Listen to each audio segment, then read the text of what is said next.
Hello and welcome to another video. I hope that you're all very well. Today I'm going to explain to you what an angle start is and more importantly on how to carry out an angle start in a manual car. If you drive an automatic, we do have an automatic version of it, and the link to the video is coming up on the top right now. So what is an angle start? Well, I'm parked on the side of the road at the moment, and if I was to move off, I would more or less move off in a straight line without much of a problem. Now, if there was a vehicle parked in front of me, that would be a different ballgame altogether. Because if I try to move off in a straight line, I'm going to hit the driver in front. So I would need to avoid them. I would need to go around them. I would need to go at an angle, and that's where we get the name angle start. Angle start is basically starting off, moving off at an angle to avoid a parked vehicle or another obstruction in the road. So an angle start is part of the driving test. When you go for the driving test, the examiner will ask you to carry out an angle start. Normally, the examiner will ask you several times during the test to pull up on the left and move off again. And the wording they would use is, I'd like you to pull up on the left somewhere conveniently safe. So they're leaving it to you to decide where to stop, where it's safe, where it's not. However, sometimes the examiners want you to stop at a particular place. For example, like during the angle start. So the examiner would say to you, I'd like you to stop on the left behind the red vehicle, for example. In that case, you stop where the examiner wants you to stop, ignoring any driveways. So I'm going to go for a short drive, and I'm going to find an angle start to do, and we'll talk about that then. So I'm just going to make sure it's safe to move off.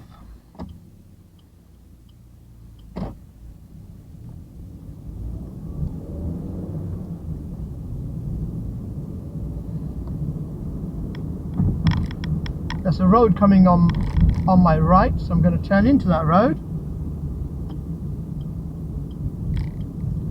and we'll be able to do an angle start there, hopefully.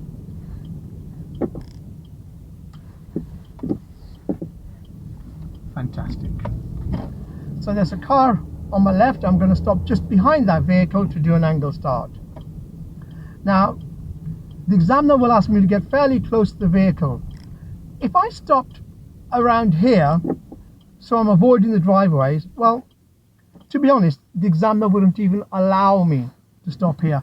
As I'm stopping, the examiner will probably say, go on, move up, get closer.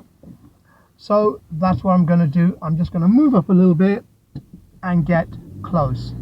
You don't want to get too close so you can't get out. Basically, you want to stop so that you can see the whole of the tires and the tarmac of the vehicle in front, like I've done now. The angle start is completely different to moving off normally. Firstly, the observations. When I moved off last time, I could see everything. It was easy to move off. Here, because of the vehicle in front, my vision is obstructed.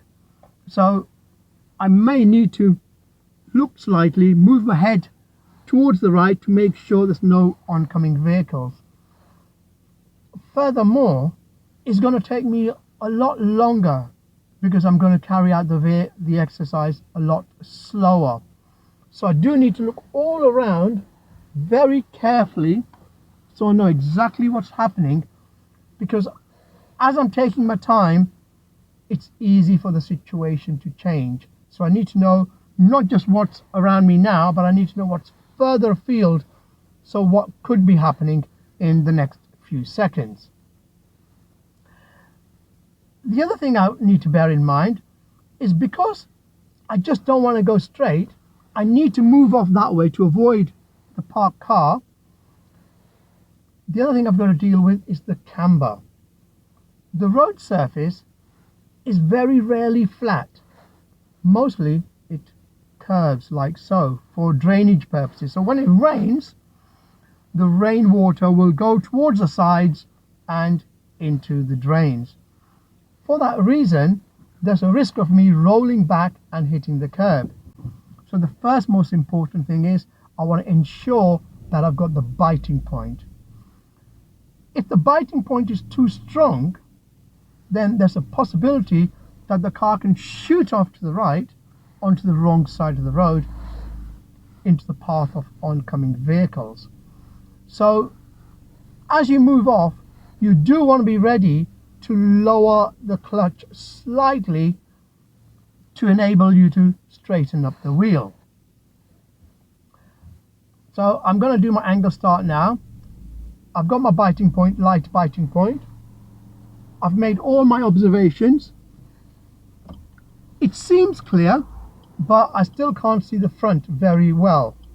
So I'm going to move off. Steering. I can see the front. I've lowered the clutch slightly, and that slowed down my car and given me time to straighten up the steering wheel. And now I'm going to high the clutch and off I go. So that was the angle start. I'm going to stop again one more time, but this time I'm going to assume that I've got, oops, mistake, I've got too close to the person in front. From where I'm sitting now, I can only see the tyres if I do that. So I am very close, and there's a possibility that I can hit the driver in front. So, as I said, the best thing is avoidance, is make sure that you can see the tyres. But sometimes these things happen in the test. We get nervous, we make mistakes, and I've got too close in the front. What you can't do in a situation like this is basically cheat a little bit. Now what I'm going to do, I'm going to steer a circle. I'm going to dry steer. So even though my car is not moving, I've turned the wheel the whole circle. So because I've turned the wheel the whole circle, when I move off now, my car will straight away move off at an angle without me even steering. And the possibility of me hitting that car is almost zero. However, the problem I've got is because I've turned, the car could go too much towards the right if I don't be careful onto the path of oncoming vehicles. So it is more important for me, as soon as I move off, to lower the clutch slightly so that I've got time to straighten up the steering wheel. So here's my angle start now, making sure it's all clear. There's nobody coming in front, but I've indicated because I can't see in the distance. So I've moved off, got my bite, and very little steering. In fact, I didn't even need that, to be honest. Look, I've just lowered the clutch, I've easily cleared the car and straightened the wheel. Lowering the clutch again and hiring the clutch. So that's my angle start. I'm just going to pull up on the left one more times.